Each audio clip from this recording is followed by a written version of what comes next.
Leviticus chapter 22.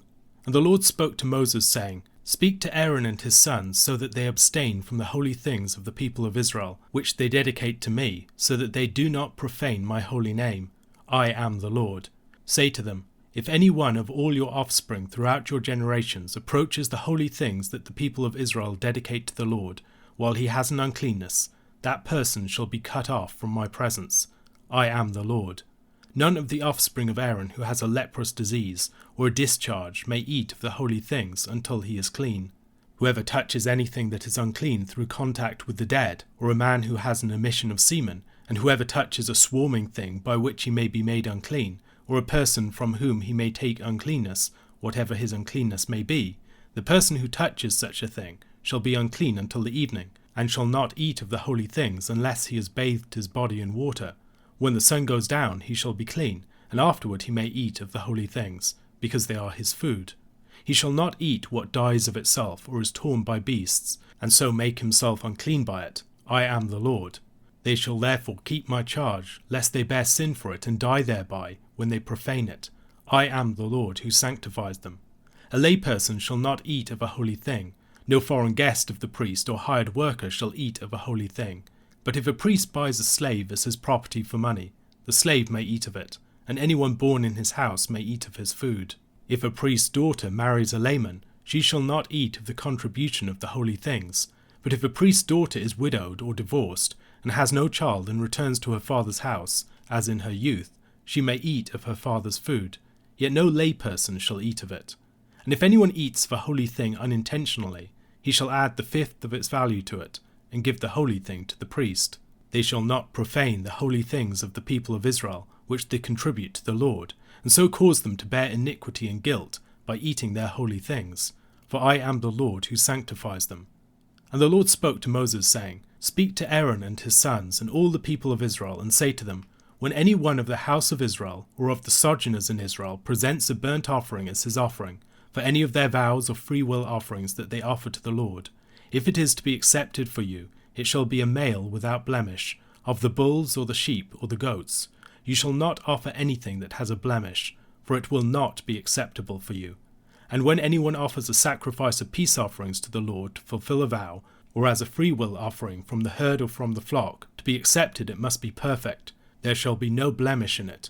Animals blind or disabled or mutilated or having a discharge or an itch or scabs, you shall not offer to the Lord, or give them to the Lord as a food offering on the altar. You may present a bull or a lamb that has a part too long or too short for a freewill offering, but for a vow offering it cannot be accepted. Any animal that has its testicles bruised or crushed or torn or cut you shall not offer to the Lord. You shall not do it within your land, neither shall you offer as the bread of your God any such animals gotten from a foreigner, since there is a blemish in them because of their mutilation. They will not be accepted for you. And the Lord spoke to Moses, saying, When an ox or sheep or goat is born, it shall remain 7 days with its mother, and from the 8th day on it shall be acceptable as a food offering to the Lord. But you shall not kill an ox or a sheep and her young in 1 day. And when you sacrifice a sacrifice of thanksgiving to the Lord, you shall sacrifice it so that you may be accepted. It shall be eaten on the same day. You shall leave none of it until morning. I am the Lord. So you shall keep my commandments and do them. I am the Lord. And you shall not profane my holy name, that I may be sanctified among the people of Israel. I am the Lord who sanctifies you, who brought you out of the land of Egypt to be your God. I am the Lord. Leviticus chapters 21 and 22 should be read in many respects as a pair. Together they deal with the integrity of holy persons and holy things. Chapter 21 focused on maintaining the cleanness of the priests by avoiding contracting uncleanness through corpse defilement, involvement in practices surrounding the dead, and marriage with women who were not adequately set apart. Chapter 22 focuses on how the sacrifices and sacrificial portions belonging to the priests were to be handled. At the conclusion of the preceding chapter, we saw that priests who were not able to officiate at the altar on account of some form of defect were nonetheless permitted to participate in the portions belonging to the priests. Women in priestly families could also participate in much of the priestly food. Close parallels can be observed between the two chapters, not least between the laws of physical integrity for the priests and the laws of physical integrity for sacrificial animals. The laws of this chapter are frequently punctuated by references to the Lord's own holiness. The priests must be holy because the Lord is holy, and he has set them apart for his service. Priests are guardians of that which is holy, and so in addition to enjoying special privileges in participating in holy things, they have an especial responsibility to guard the holy things. Those who serve in holy things are in a position of grave potential danger. They could become overly familiar with the holy things of God and end up profaning them. They could also, on account of their enjoyment of spiritual authority, come to despise the people to whom the Lord charged them to minister. For instance, to fail to treat the sacrifices of the people with respect, and even to act in a predatory manner towards the people. On several occasions in Scripture, the Lord declares judgment upon an unfaithful priesthood, which has failed in this area. Perhaps one of the most notable examples is in 1 Samuel chapter 2, verses 12 to 17. Now the sons of Eli were worthless men. They did not know the Lord. The custom of the priests with the people was that when any man offered sacrifice, the priest's servant would come, while the meat was boiling, with a 3-pronged fork in his hand, and he would thrust it into the pan or kettle or cauldron or pot. All that the fork brought up, the priest would take for himself. This is what they did at Shiloh to all the Israelites who came there. Moreover, before the fat was burned, the priest's servant would come and say to the man who was sacrificing, "Give meat for the priest to roast, for he will not accept boiled meat from you, but only raw." And if the man said to him, "Let them burn the fat first, and then take as much as you wish," he would say, "No, you must give it now, and if not, I will take it by force." Thus the sin of the young men was very great in the sight of the Lord, for the men treated the offering of the Lord with contempt. Hophni and Phinehas, through their practices, were quite happy to deprive the Lord of his portion of his people's sacrifices, obstructing the people's enjoyment of fellowship with God, and the Lord's enjoyment of fellowship with his people.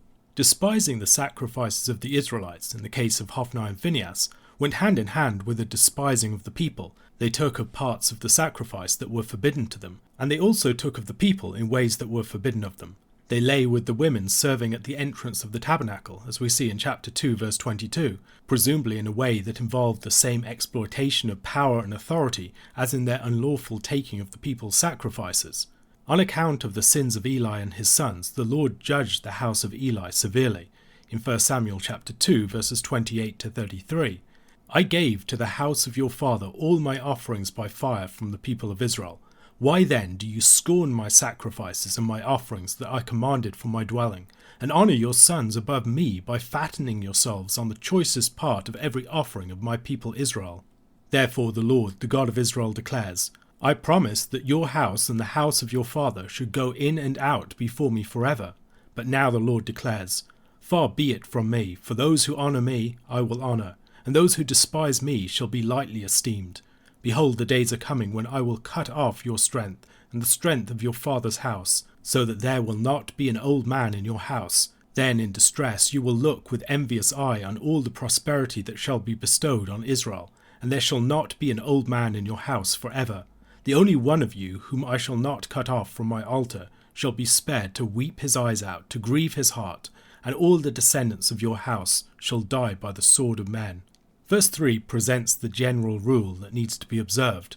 No one of the priests who is unclean should approach the holy things that the people of Israel had dedicated to the Lord.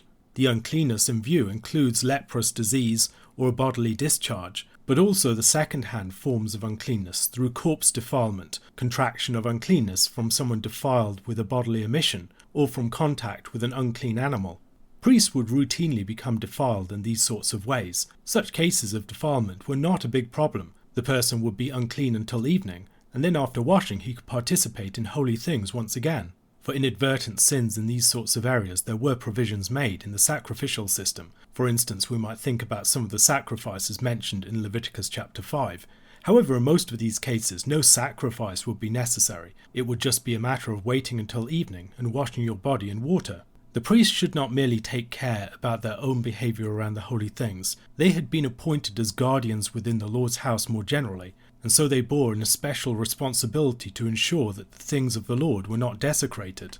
Verses 10 to 16 give a list of people who were proper and improper participants in the holy things. If someone inadvertently ate of the holy things, verse 14 provides instruction on how such a situation could be rectified. The reparation offering prescribed in Leviticus chapter 5 verses 14 to 16 would also apply in such a case.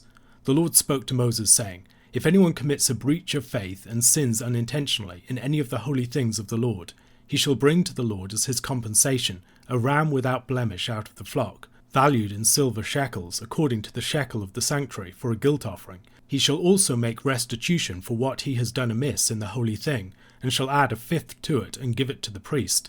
And the priest shall make atonement for him with the ram of the guilt offering, and he shall be forgiven." Verses 15 and 16 give warnings about profaning the holy things of Israel. If the priest desecrated the sacrifices of the people's sacrifices would be frustrated. The bearing of sin that was supposed to occur in the sacrificial offering fails, and the sin comes back upon the offerer's head.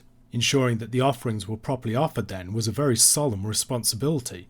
At the end of chapter 21, there are instructions concerning the physical integrity required of those who approached the altar of the Lord to serve. At the end of chapter 22, there are similar requirements for the sacrifices that are brought near. Baruch Levine has shown that these correspond almost one-to-one between the two accounts. The priest is like a sacrificial animal, and the sacrificial animals are like priests.